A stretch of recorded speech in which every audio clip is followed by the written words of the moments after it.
Hello, Stacy. Sorry. Can you hear me? Yeah, I'm getting you promoted now. I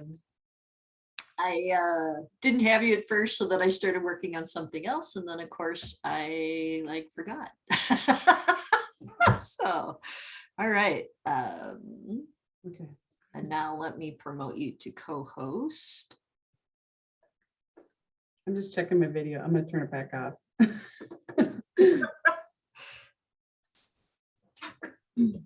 Unless you're turning yours on. Okay. Yeah. I had just because I was working. How's it going? How are your parents doing? Oh, as well as can be expected. My mom's her tracking is slowing down, so nothing like we can't leave her alone, but we're headed on a path, not a journey. So it is what it is. So yeah, but she had me over last weekend, invited me to help her continuing to clean out her closet, so that was good. So yeah, that is kind of nice, because it's not like yeah, I'm gonna hold on to all this crap that I don't need until I die, and then you can deal with it. Yeah. I mean, she hung on to more than I like, but I did haul 2 very heavy boxes down to my car and a third smaller box down, and there is visible shelf space in the walk-in closet now. We still have some ways to go, but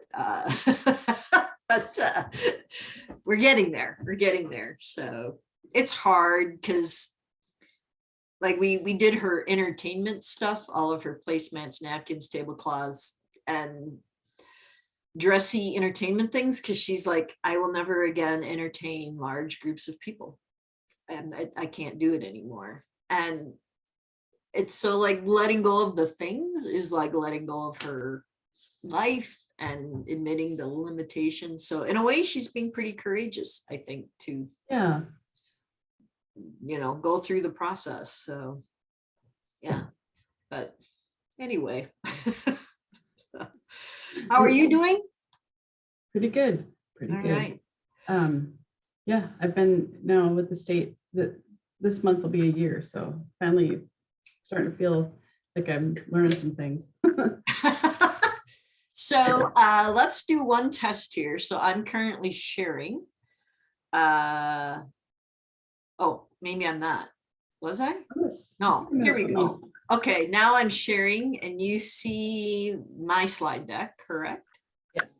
Okay, and then I get to the end of my presentation and I'm going to stop sharing, and while you begin your presentation, I will chat a little bit about your role. Your title takes up a long time, just to say that. So funny. I'm still trying to figure out what it all means. So, and then are you able to share your screen? Did you want to test anything? Are you good? Yeah, let me do that. Here, share screen. Okay. Do I want to share my whole screen, or do I want to just share my presentation? Up to you. I was playing around. I ended up sharing my whole screen. That's what's easier for me, but that doesn't mean that's what works for everybody. And I have my notes on this highly technical So I don't use the slide deck notes to speak. I have mine written out. I do use I use the slide notes. So tell me what you see when I do this. So if I go to slideshow from beginning, and then are you seeing my notes page, or are you seeing the? I'm seeing a black page with just a little bit of your slide in the upper left. How about now? Now I'm seeing your full slide with a black background. Yep. Okay. Because I want my slide notes. Let's see.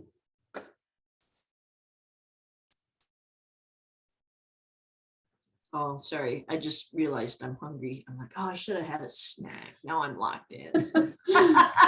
You can certainly go get one while I figure out what I'm doing here. I don't even know. I don't even know what I have. I'm trying to eat down my soups and hot dishes out of the freezer in anticipation of spring and grilling, although today has nothing spring-like or grilling to it. So yeah, we're supposed to grill for lunch today too. yeah, it was snowing at my house about a half hour ago. So now we're back to just pounding, clicking rain on the window. So Okay, are you seeing just the slides now? yep. All right, magic. Okay. Magic has happened. So I will do, I'll do the greeting, I'll run through the survey, and then I will do a brief introduction of you and then turn it over for you. Oh, question. Do you want people to interject with questions? Do you want to hold them to the end? What's the question strategy? Or do you want to discuss that? I turn it over to you and you'll tell people what they want to know? I have a slide placeholder for it, so I think I'd prefer to wait till the end. Okay. Right. Yeah, just because I think there's a lot of stuff to cover, and I think that you end up covering a lot of it. Can you stay a little late if people have questions beyond? Okay. Oh, yeah. So I'll try to remember to say that. If I forget, then please. Hopefully nobody asks me any state secret questions. So, well, and I may have a couple if no one else does, but I'll try not to make them state secret. So, I'm all like nervous about. So yeah. Oh, you match my PowerPoint in your purple. So trying to find a spring, Yeah, the Christy had such lovely spring colors on her. I should share my screen again now. Christy had such lovely spring colors on, and I'm like, oh, I'm just going to use those in my PowerPoint then. Yeah. Are you seeing my PowerPoint now? Mm-hmm. Oh, the bad part is when I do that, I lose the participation panel. Where did that go? Oh, there we go. Okay. So now I lost. So if I forget to say something about questions, you do, but I'll ask them to hold them to the end, and I'll let them know that if we run a little long, then you'll stay and answer questions if they have any. So and if we take the whole time and there aren't any questions, that's less awkward than not taking the whole time and not having any questions. So there's sometimes there's a plus to rushing, like, oh, we had too much info. So true. I mean, these like last time, I mean, that was a really dense topic and I wanted to get through everything because it's like you can't really walk away from it in the middle, because there's so much to cover. So and this is kind of the same, but I think it's a little easier to understand. Yeah, but last time you had lots of time at the end last time, so I would be, I don't know, knowing nothing about your presentation. I don't know, I would be worried. So, all right, so we have 15 minutes, so I'm gonna mute myself and my picture and I don't know if I'll grab a snack, but I'll stretch a little bit here before we start. Unless you have any final questions. Not ahead of this one, no. Ooh, I also have to tell people we're recording. All right, I'm gonna mute and stop my video too. Okay, we'll see you in a little bit. Okay.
I don't think you can talk, Frank, because I have this on webinar mode, but good to see you.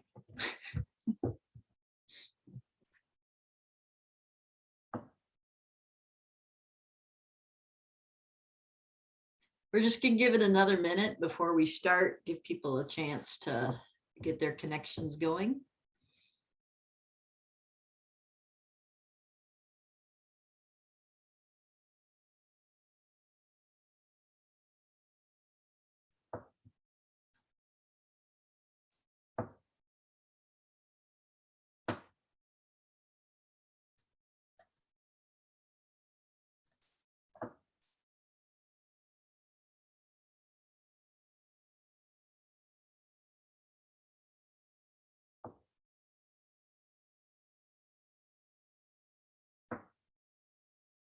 All right. Well, we're expecting about 20 more people, so hopefully those folks will be joining us. If not, presentation doesn't change. So welcome to the second installment of the Playbook series with our presenter, Stacy Walker. I'm Beth Schaefer. I'm the director of the Institute for Professional Development here at Metropolitan State University. I'm going to start off by letting you know that we are recording this session. So not that any of you have a chance to talk, but if you put something in chat or what have you, know that the recording picks that up. Although I don't think anyone sees that when we post it on the web. Before we launch into the webinar today, I'm going to share the results of our unscientific survey on organizational maturity. Maybe. There we go. So last month in the IPD Institute for Professional Development newsletter, we invited people to participate in a survey about how transformation and information is going at their organizations in relation to their maturity. And those of you who've been in our business architecture class know that our instructors are all about making sure that you define the terms that you're using with the fellow people that you're talking with, whether with your organization or other organizations. It's an easy thing to do, but it's an easy thing to forget to do. But when solving a business problem, you all want to be speaking the same language. For us, in our survey, we defined organizational maturity. Initial implementation is the first phase, and that means that you have some sort of new knowledge in your organization. Maybe there's new software, maybe some voice of customer information came in, maybe it's a new product, new process, maybe a pandemic occurred.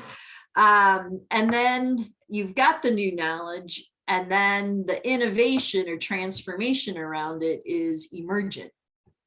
Meaning it's in an ad hoc. So some people are using it, some people aren't. Of course, almost all the time, somebody's got to use it initially and get things going before everybody else joins in. And then the next phase is structured. And we're defining that as whatever the new innovation is moving towards becoming standardized. It's defined. I'd like to think it's written down. I have that in all caps on my note sheet because I think as long as things are not written down and you're still using like, I thought so-and-so said, or I thought I heard, I don't think that leads towards a formal structure.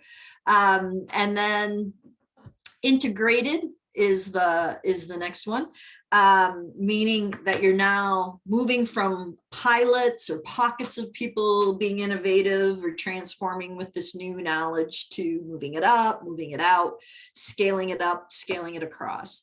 And then finally, optimized, meaning that it's sustainable and it's excellent. Like you're maybe tweaking it, but you're tweaking it for layers of excellence.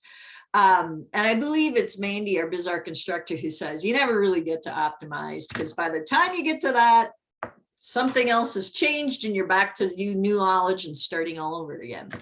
But at any rate, that's what we were thinking of when we did our unscientific poll on what's going on at your organization with transformational innovation.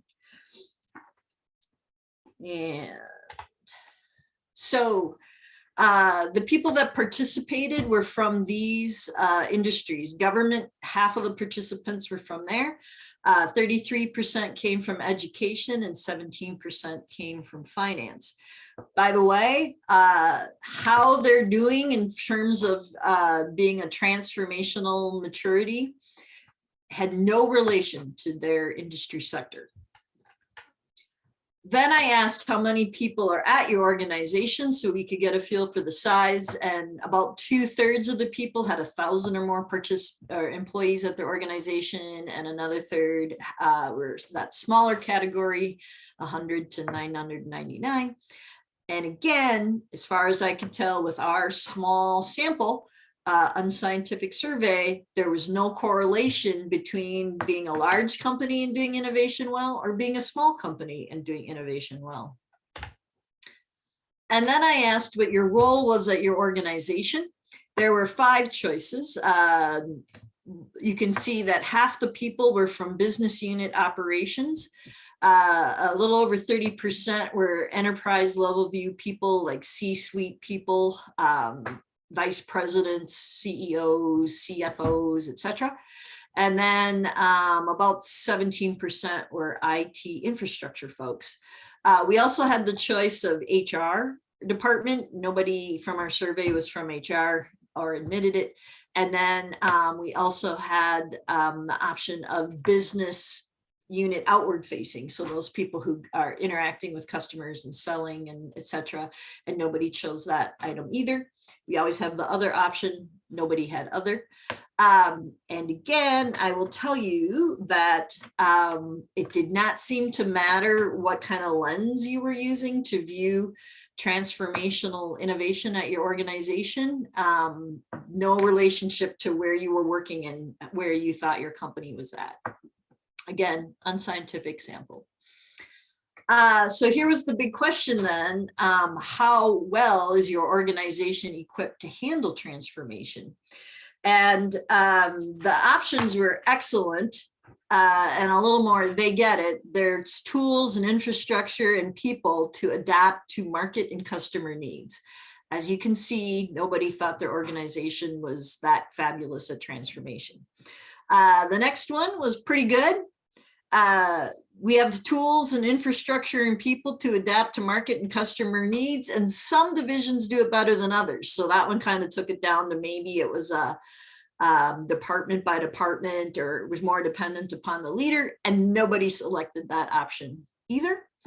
Then you can see 2/3 of our respondents thought that they were okay at their ability to be equipped to handle transformation, that they had pockets of, or there's instances of divisions, processes, or products that transform and adapt, but that those people were constantly dodging and weaving unnecessary infrastructure and out-of-date policies. And then about 1/3 of the respondents said they're not quite there yet. This is where they had pockets of innovation, but most of the innovation that those people were trying to do stalled out and died before fruition. Like there's too many obstacles in the way. So, and then on the plus side, nobody works for an organization that seems to think they don't need to adapt and transform. So a little ray of sunshine there at the end. All right. And then our next question was, what was missing from their organization that they needed for transformation? And we provided 11 options through the Survey Monkey, and they could check all that applied. We always provide the other option. No one added any elements. They stuck with the 11 that we gave them. 2 responses, nobody selected. 4 were selected by more than half, and 5, which I found was interesting, were selected by everybody. And again, unscientific, but yet I feel like there's some lessons for us to learn. So the 2 responses that nobody selected were a focus on profit and a focus on customer service. Now, again, we didn't gather more intel on this. So either nobody thought that you needed to focus on profit or focus on customer service in order to transform, or they felt like they were focusing on those two things and that wasn't an issue. We don't know. Then the 4 responses by more than half.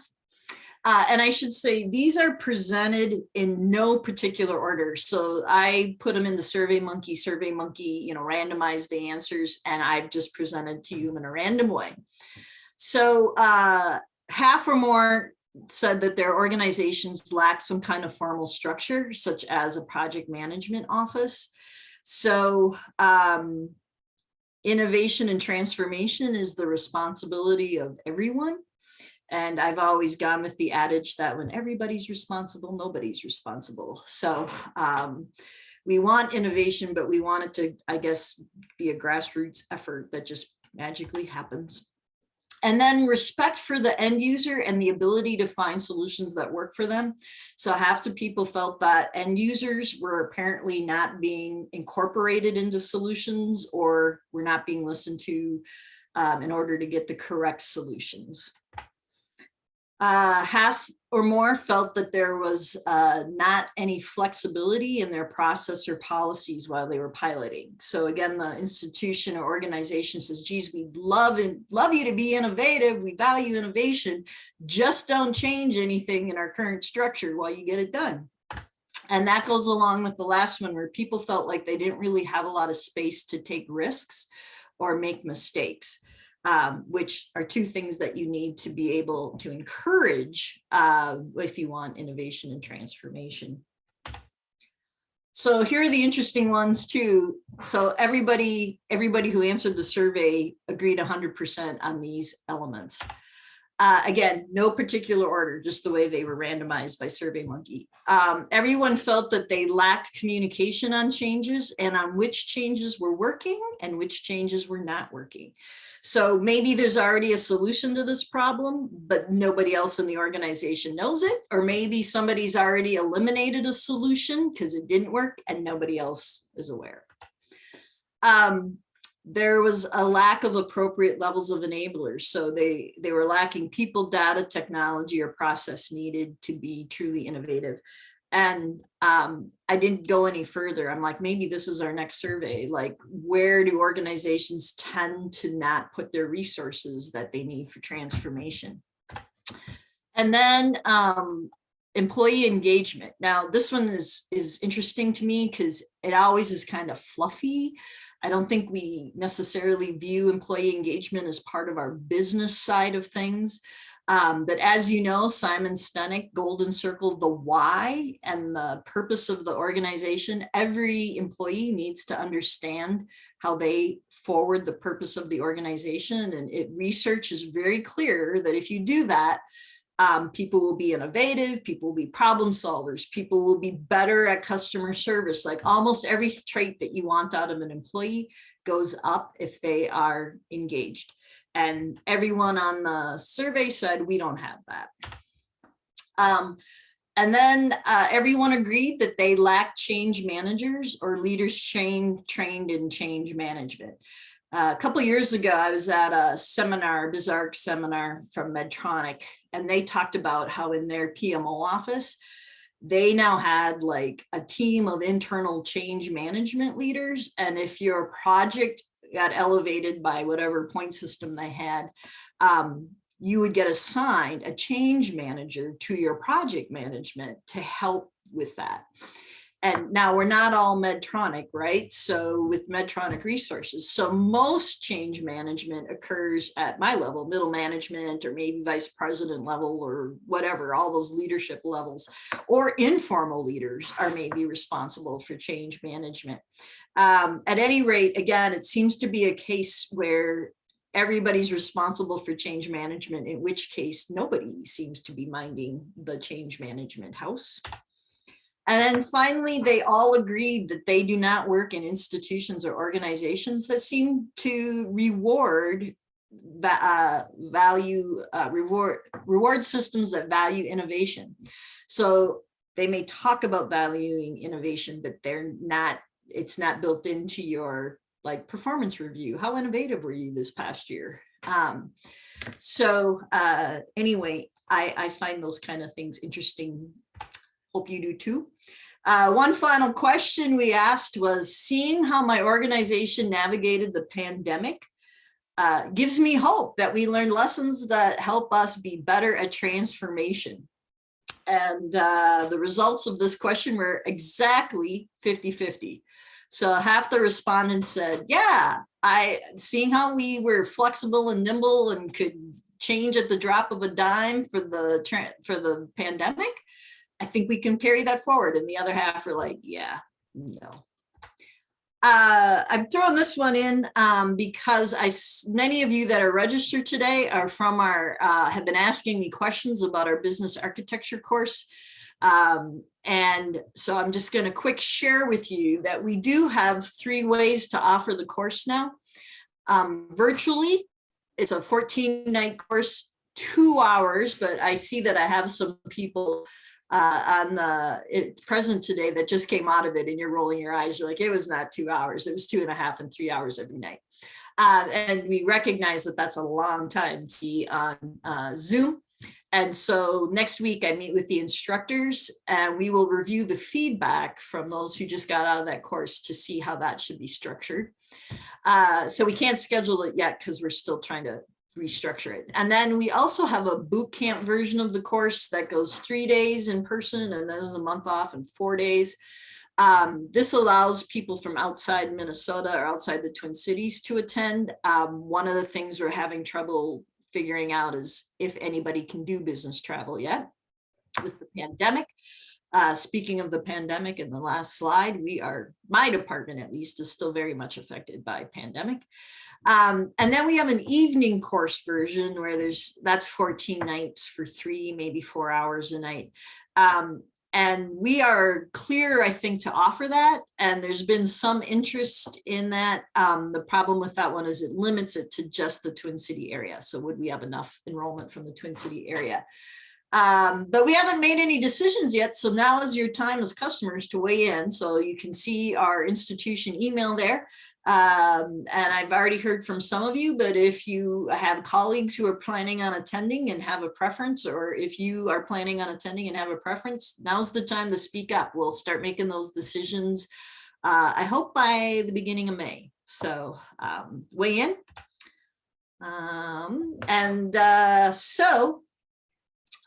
You see Stacy coming on board. The reason we did the survey on organizational maturity and innovation is because Stacy's playbook, I think, falls right in this area of helping you move from being emergent to structured to integrated. And so that's the tie in with Stacy. And so welcome, Stacy. Stacy Walker is the Transformation Program Manager in the state of Minnesota Office of Transformation and Strategic Delivery. Oh, I was like, looked up. I looked down to do your title. I looked up, you were gone. I'm like, oh, it's like we're a Saturday Night Live routine, Stacy. All right, so Stacy will be talking to you today about how to use the playbook for standardization around innovation. She will take questions at the end. We're never quite sure how long these things are going to go, but save up your questions or submit them to the Q&A and I'll help facilitate making sure those get asked at the end. And we'll hang on as long as, at least for a little while, to answer questions if we run long. And with that, I am going to mute and stop my video and turn it over to you. Thanks, Beth. I love the informal survey. I think that was really informative and kind of reiterated for me that we're kind of all in this together, right? This big transformation thing and figuring out, what does business look like today? Let me share what does it need to look like in the future. I'm going to share my screen and my presentation. Okay. And I've lost my ability to see anything else in the meeting. So are you seeing the slides or my notes or? We're seeing our pictures right now. Oh. Did you hit share screen? I thought I did. And for those of you joining us, we had all this figured out at 11:30. From beginning. Okay. Let me see. 3, 2, share. That's good. They tell you work in IT. Well, you're good. We're seeing your slide now. Okay. All right, welcome back, everybody. This is the second in a 3-part series. We resume slideshow here. I'm still having some technical difficulties here. Okay. While Stacy's working on that, I also mentioned that series 3, I should have the date, but it's the first week in May, is the 3rd session. And that session deals with people and the playbook. So that's on change management, which, as you could see from our survey, was one of the things that everybody had a lack of, they felt, for moving towards organizational maturity. So got it fixed there, Stacy? All right, I think so. I'll be quiet. I think so. Thank you. Here is the slide with the second. Okay, so the second session, this is where we are today. The first session was on March 1st. That is recorded if you have interest in going back and taking a look at that. Today's session will build on that information from the first one and cover more detail about each of the how each of the executive branch agencies were surveyed and asked to rank themselves against those maturity targets that were outlined in the playbooks plays. The third session is May 10th. And in that one, we'll get into a little bit more on how we're using organizational change management and how we've employed those practice recommendations to form a change agent network. Just how are we getting all of this transformation work introduced and promoting adoption of the plays in each of the agencies. I've mentioned this in the first session. When you hear or see the word state agency, think of your business units, departments, product lines. I use the term agency business partner to describe people who work within the ranks of your business operations for a given state agency. So when I use those terms, think of people in your own organization who represent your organization's operational work, those who work in partnership with IT and project management teams. A quick recap here. In the first session of the series, we reviewed the new Modernization Playbook in depth. And just to remind you here of what it is as being the framework designed to transform how we deliver value through Minnesota's services and programs. The framework's adaptable. It empowers state government agencies to lead transformation efforts successfully in a variety of situations and serves as that end-to-end framework to establish consistency and understanding of roles, language, and process activities. Each of the plays outlined here has a set of activities to define how it's used or how mature the processes are within each of the areas, and we'll get into more detail as we progress through this session. Let's dive into that now. In the first session of the series, I mentioned that the playbook was published in June of 2020. This Modernization Maturity Assessment Survey was created after that to measure business process and IT project management maturity against the playbook's key activities. Agency business and project management leaders from all 22 executive agencies participated in that survey. And I think it's important to note that it was not just a survey of IT or the project management team to rate how they felt they were doing, but that it also included business partners. Not uncommon in any business for there to be a variance between perception and reality, and seeing the differences in the scoring between the business and project management teams can be an eye-opening experience. If you're thinking about developing a playbook and creating a survey, do keep in mind the idea of sending out the survey to all key stakeholders. Development of the survey instrument was custom developed to align to the playbook recommendations. And like those slides you were sharing, Beth, with that capability maturity model with the different levels, level 1 being that initial idea, and level 5, which may or may not be ever achievable, right? As you mentioned, that a lot of change happens in between there. So how well are we doing with the different levels of maturity, and when do we need to change? So level 5 indicates the most maturity in the process, but then that focus shifts to more of the iterative improvements in those established processes. And if you, so this was created based on that capability maturity model. It is an international standard that's been around since the 80s. A quick internet search will give you more information about the background of capability models. If you're interested in learning more about those, you can find that there. The states rating scale here introduced a 0. We added a 0 in there to allow agencies to report whether or not they were doing that certain thing at all, or if it was maybe that they were partially doing it. And the rest of that scoring is based on that capability maturity model reviewed in the previous slide. There were 33 process activities within the playbook framework, and I'll review those in a little bit more detail as we progress through this.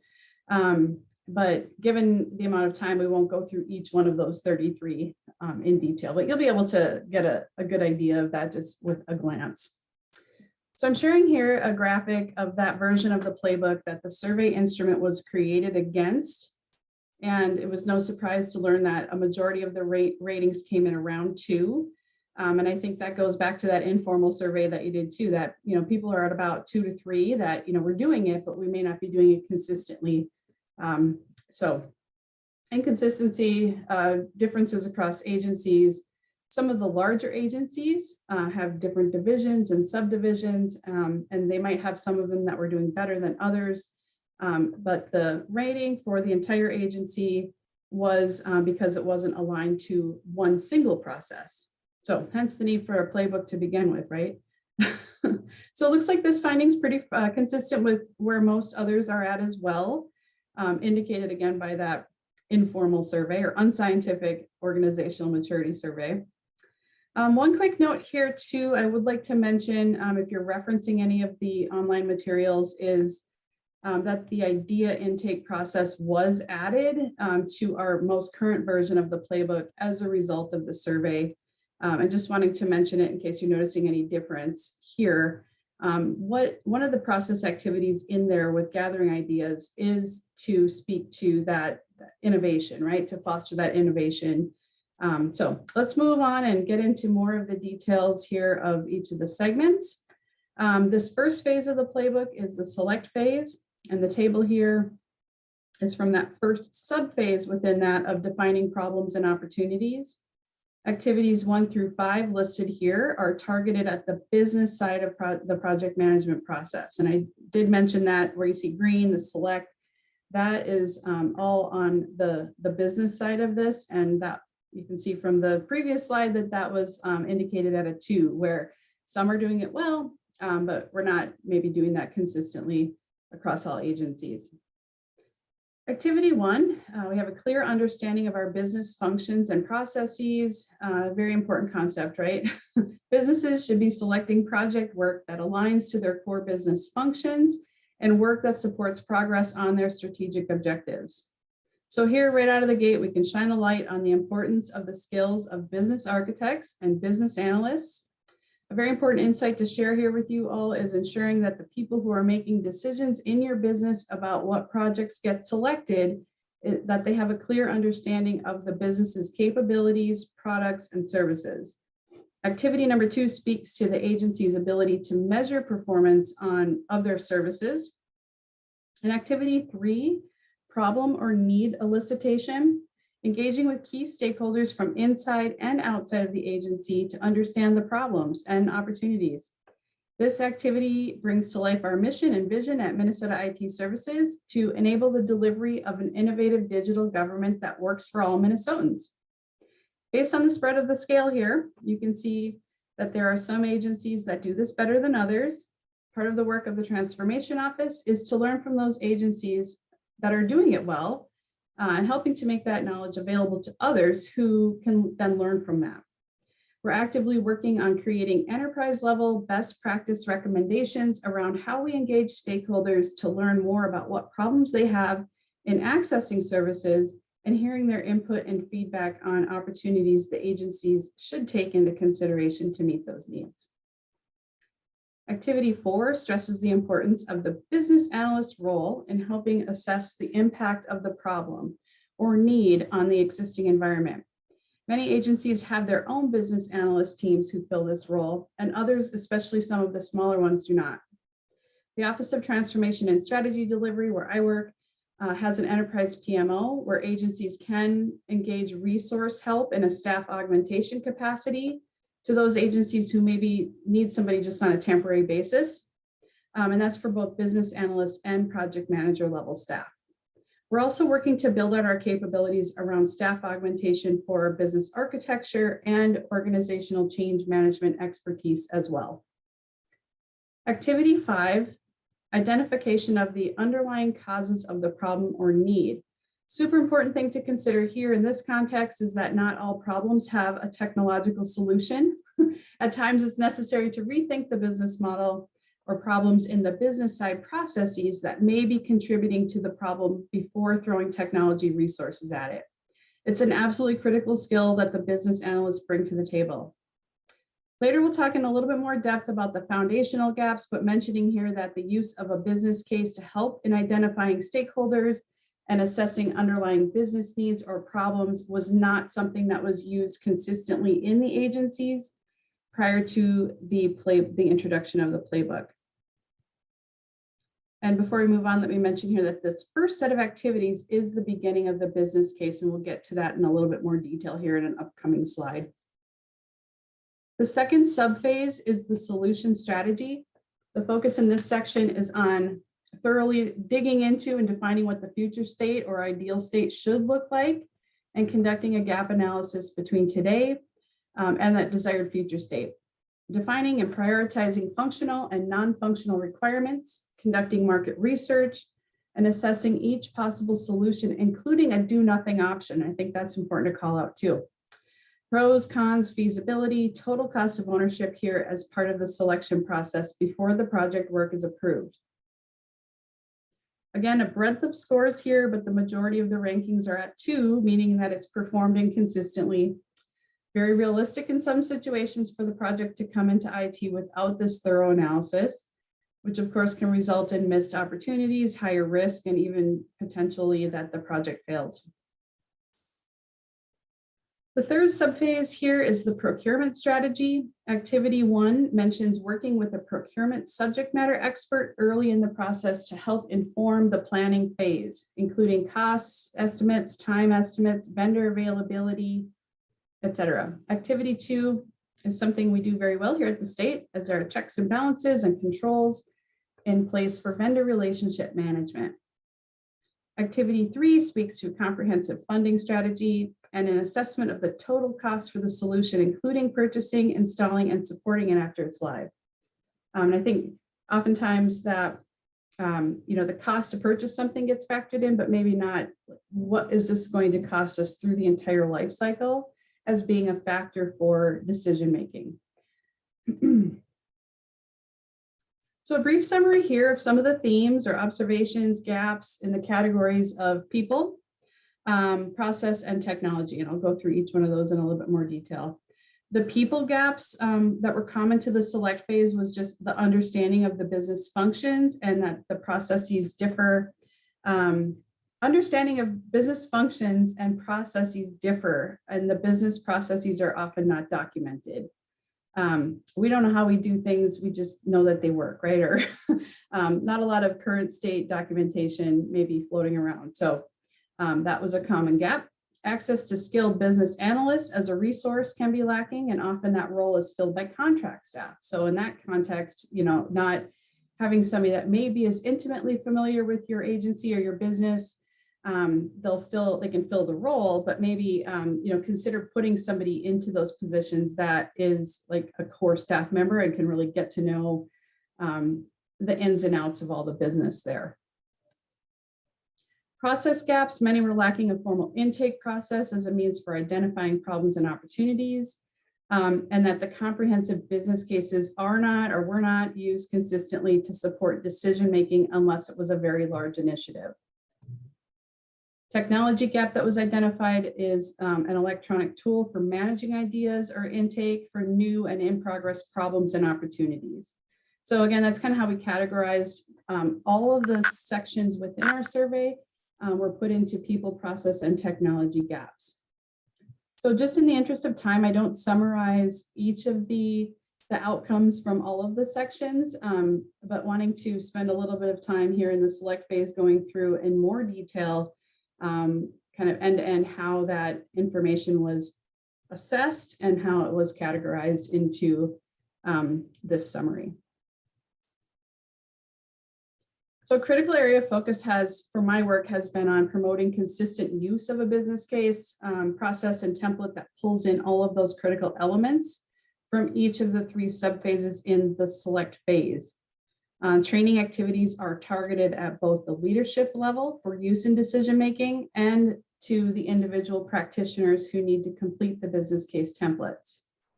Strong recommendation to engage a business analyst to assist with creating the business case, identifying those problems and opportunities that are both technical and non-technical in nature, and documenting current, future, and ideal state processes. I'm going to continue on to the plan phase. Okay, in the planning section, there's a list of 5 key activities that help with gauging the maturity of the agency in this space. Like most businesses today, we're shifting focus from an entirely waterfall planning approach, where every detail has to be known before the work is approved to move forward, onto a more adaptive approach. And I think the pandemic has taught all of us that we have to be more adaptable and able to shift. We're becoming more agile in the sense that we're promoting the use of various agile methodologies to allow for earlier realization of business value from the work. There's no one specific methodology. And again, the playbook allows for that flexibility, but regardless of which methodology is used, there have to be some foundational structures in place and common understanding of roles and responsibilities in order to make the efforts move forward smoothly. Execution is something that for the most part, we're all familiar with and do pretty well overall. This table, you can see the overall that the agencies rank themselves overall at about a 3 level of maturity, meaning that an agency-wide process exists and guides the activities. Activity 3 speaks to user acceptance and accessibility testing. But recently at the state, there's been a new initiative to promote more inclusive design and accessibility earlier on in the select phase and not just waiting to include that as part of the go live testing. We have a very engaged Office of Accessibility who's always advocating and educating business partners and project management teams about the importance of these topics as being absolutely necessary as part of the solutioning work early on. Calling your attention here to activity number 4, which is engage leadership support for the work. And that's also very critical to have all the way through all of these phases. Most agencies report that they're fairly mature in that aspect. The second subphase of the do phase is launch. The 4 activities listed here focus on the go live readiness aspects, like finalization of testing, launch plans, including cutover, communications, noting here that the sponsors are giving that final go or no go decision. The close and run phase of the playbook has 3 subphases. Closure and operations and maintenance are summarized here in these 3 activities on the screen.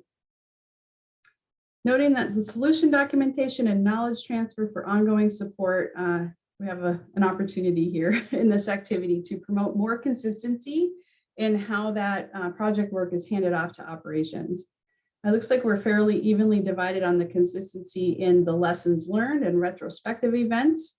And that's another critical piece for the sponsors to engage, ensuring that that value to the business has been realized and making a plan for any remaining work that might be left open after the project closes. In an agile delivery methodology, these retrospective events become more of part of that 2-week iterative cycle and not something that's done once the entire project is live. So that's another benefit in moving toward an agile delivery methodology is earlier review and course correction for the next iterations if needed. The last of the maturity rating activities here are in the application portfolio management area. At the time of the survey, we did not have consistency in the people, process, or technology to support this very well, and the scores indicate that. No way to see the full application portfolio across within an agency or across all agencies. And since there's been a team of people working on building out the application portfolio management processes, implementing a new tool, and hiring people into the role of application portfolio managers. The next slide is that circular view of the playbook, and that again reiterates that these processes are continuous. Information from your application portfolio can inform your select phase and other future project work. Business needs and technologies change all of the time. When you have a technology application that's no longer supported, or if it needs to be replaced, it can be a good time to reevaluate the work using those select phase processes. Let me move into a summary and just some key takeaway messages for this webinar. Again, some of the overall foundational gaps from the entire survey assessment. Inconsistent use of a business case or template process in defining those problems and solutions. Inconsistent use of a resource skilled and strategic business analysis. Basic project management terminology is unknown or inconsistently understood by business partners. And I think that is a very important thing to consider when planning all of this out, that those of us who have worked in the project management realm, this is second nature, it's a second language, but if you're not formally trained in it, it can be very confusing. So calling that out as a foundational gap and looking for opportunities to shore that up with our work. Inconsistent use of a staged funding process to plan and execute project work and product development. So realistic scenario being that somebody from the business says, we need to put in this application. Okay. And it just gets approved. the funding's approved, the work is approved, and it just goes into that project planning phase and into execution. And what the playbook introduces is more of a staged funding approach, again, to try to control some of those costs, using a business case process and template to uncover what some of the business needs are before throwing technology at it, and figuring out through the procurement strategy and the solution strategy exercises as part of the business case development, how much it's actually going to cost, including, again, that total cost of ownership. And then lastly here, just inconsistent use or absence of organizational change management, looking at feasibility analysis, go live readiness, again, that organizational change management really underlies all of the phases of the playbook and is a foundational gap. So in summary, for the survey, some of our strengths are around procurement, selecting vendors, using weighted criteria, execution and launch phases. You know, we do those pretty well. And some of the opportunities are around promoting that increase of understanding of project management roles, responsibilities by business partners, like letting, ensuring that the business partners understand their role in the work and how important it is that they're there. Inconsistent governance and decision-making structures at agencies. So again, we're kind of working with each agency where their needs have been identified to help them get those established. And then lastly, the project process controls and measurement varies across agencies. And we've been doing some work on creating dashboards and providing some more consistency in how that work is visualized from the leadership team on down. So key takeaways for creating your own survey. Use the capability maturity model as a basic framework. It is recognized as an international standard and lends further credibility to your instrument and your scoring. When administering your survey, include business partners and project management staff when soliciting responses. Helps to give you a more accurate picture of perception versus reality. And then categorizing those findings into the 3 categories of people, process, and technology. That can help with identifying the root causes of the gaps and informs your future action planning. In responding to your survey results, following up with survey respondents in a timely fashion to review those results and work with them to create their individual plans, and identifying an action plan for the commonly reported foundational gaps. At the state, that included creating the Office of Transformation and Strategy Delivery. So a lot of that foundational gap work is used to inform my work within that department, our work within the department. Let me pause for questions. And another sip. Yeah, thank you, Stacy. So you can submit questions through Q&A or the chat. I have to say I had not seen Stacy's presentation prior to today, and it was interesting to see how our unscientific survey aligned so well with same kind of strengths and weaknesses that you guys found using your playbook. So very, very interesting. While we wait for, oh, there's a question that popped in.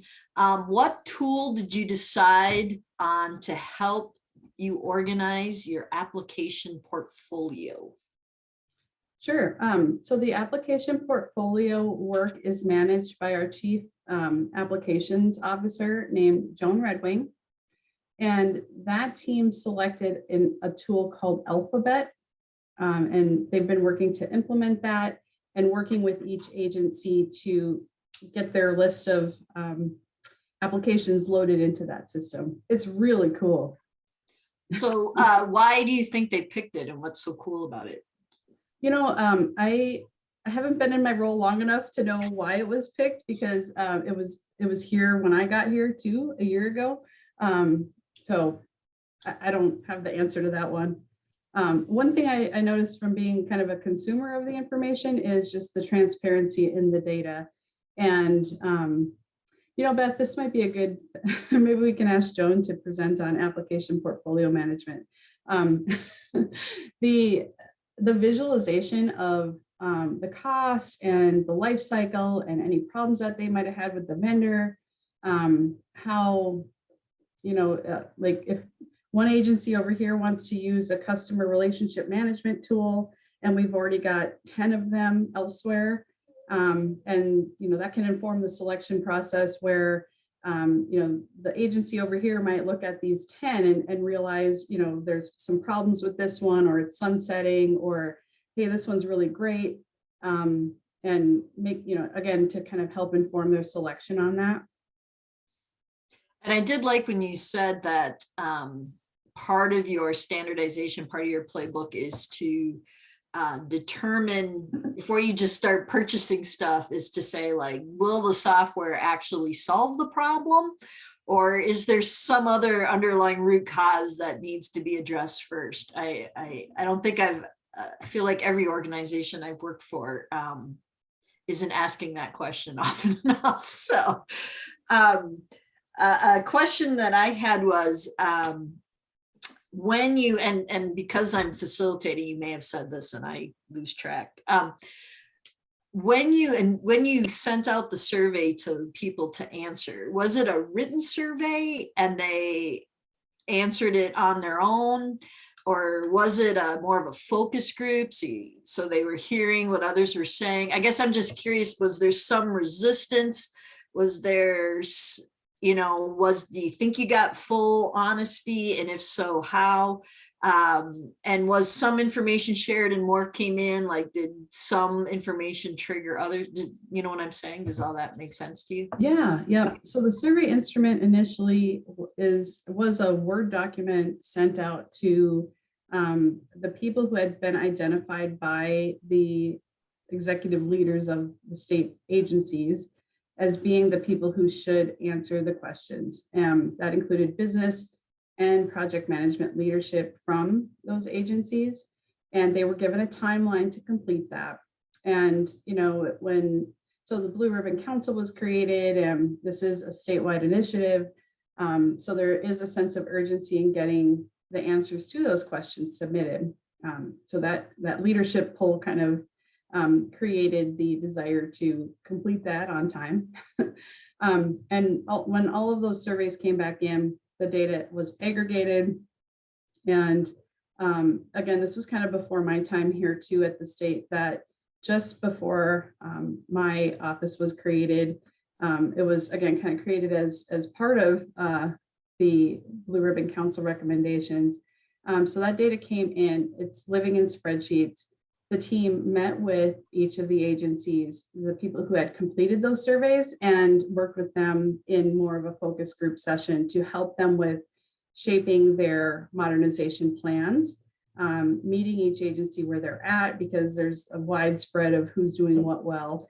But looking at between question number 2 or maturity level number 2 and 3, what would it take to kind of just move you up to that next level? And in some cases that meant something simple like, let's just have an agency-wide policy for this thing versus each of the subdivisions having their own policies on how to do a thing. So it really was individualized by my leader, who's the assistant commissioner, and one other staff person in the transformation office that was here just prior to when I was hired. So since then, we are planning to administer another maturity survey this summer. So we'll have the data from 2 years ago, all of the work that's happened to move those maturity scores, and another assessment this summer. And we also have some data visualization tools for being able to see how that has changed over time, anticipating that there will be more surveys as time goes by and as we seek to measure that maturity, aiming towards level 5. But I can already see from some of the questions that are in there that we already need to evolve some of that. So okay. Thank you. Does that answer your question, Beth? Yeah, it does. It does. I just think sometimes the how and when things are asked can sometimes hinder the responses that you get or the honesty that you get. So through the Q&A, we have a question. At the state of Minnesota, I know you're going to love this one because I already know part of the answer. At the state of Minnesota, does Minute manage the application portfolio, or does each agency manage its own portfolio? If both, which manages which part?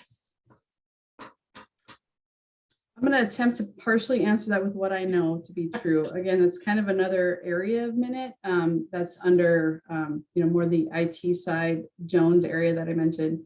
To my knowledge, the application portfolio tool is managed by Minute Enterprise, and that each agency does manage its own portfolio. So there's portfolio management staff who are assigned to help agencies with that. And I am not sure if each agency has its own application portfolio manager, or if there are application portfolio managers that manage more than one agency. All right, thank you. Waiting to see if there's follow-ups to that or any other questions. Another question coming through the Q&A. Do you have experience with the business architecture maturity model from the Business Architecture Guild? If so, how does that compare to the capability maturity model? That is a really great question. We recently hired a business architect into our team who will help us with that. I'm familiar with it. I'm not entirely familiar if it was included in the original set of questions, but using that initial survey and recognizing some of the gaps there, I think that the summary of findings would indicate that there is an opportunity there to grow that business architecture maturity.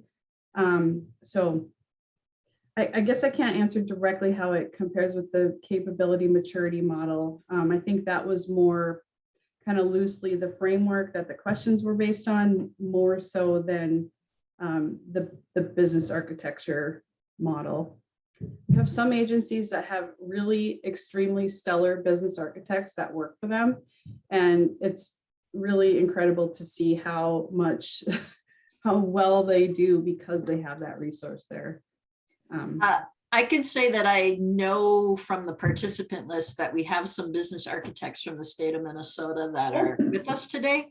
And I won't put them on the spot, like, well, one, because I don't really know technology wise how to get them to like be able to speak. But if you're willing to type me an answer, I will forward it to the person who asked this question. Or if you're willing to talk with the person who asked this question, I will connect the two of you through email. So business architects from Minnesota, send me a note if you're willing to connect with our question asker on this question.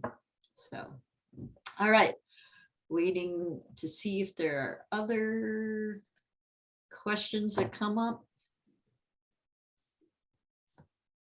So reminder that next month is on the change leadership that goes with all of this. And thank you, Stacy's, she's on it. She's got better slides to advertise what we're doing. So thank you, Stacy. Periscope. And we put in the chat, the connection to the previous recordings for these sessions. So if you need to catch up, or if you want someone else to view this after seeing it today and say, wow, I need a few other people in my organization to understand this so that we can start doing something similar for us. And then I think that's all we have for today, except to say thank you, Stacy, for sharing. And I appreciate you and the state of Minnesota for sharing what you're learning on this journey and being honest about what you're finding. So it's helpful to all of us to have that information. So, all right. With that, we will conclude. Thank you, everyone. I hope to see you in the beginning of May. Bye. Bye. Thank you.